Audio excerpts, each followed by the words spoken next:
मात्र खाली गेले आणि पुन्हा जसेच्या तसे उभे राहिले. मुखामध्ये नाम सुरू आहे, श्रीराम जय राम जय जय राम.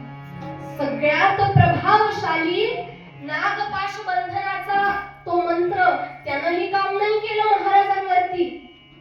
आणि मग या दोन्ही मांत्रिकांच्या ती चूक लक्षात आली आणि मांत्रिक म्हटले, अरे हा इतका दिव्य पुरुष आहे, हा इतका दिव्य पुरुष आहे की ह्याला फक्त भुवई उंचावून आपल्याकडे बघितलं असतं ना तरी आपली राख रांगोळी झाली असती.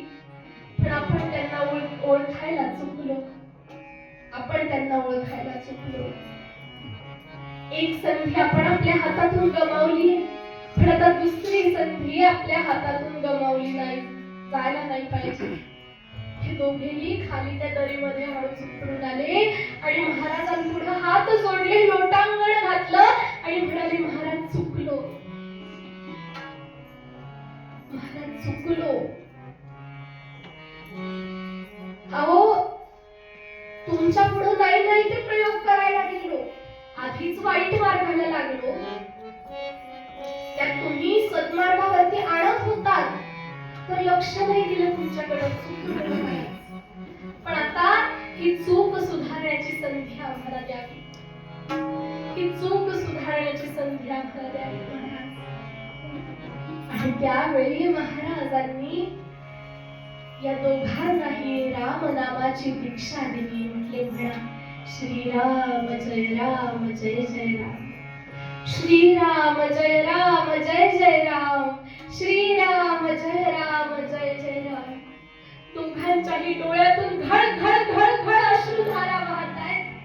मुखानं महाराजांनी सांगितलेलं रामाचं नाम घेतायत, श्रीराम जय राम जय जय राम. महाराजांनी उद्धार केला. महाराजांना म्हटले दोघ जण की महाराज आमचा उद्धार झालाय, पण आता आम्हाला इथे राहायचं नाहीये, आम्हाला तुमच्या सोबत घेऊन चला. आणि त्यावेळी महाराजांनी त्या एकाला गिरनार पर्वतावरती तपश्चर्येसाठी पाठवलं आणि एकाला आपल्या सोबत घेऊन महाराज पुढच्या प्रवासाला निघाले.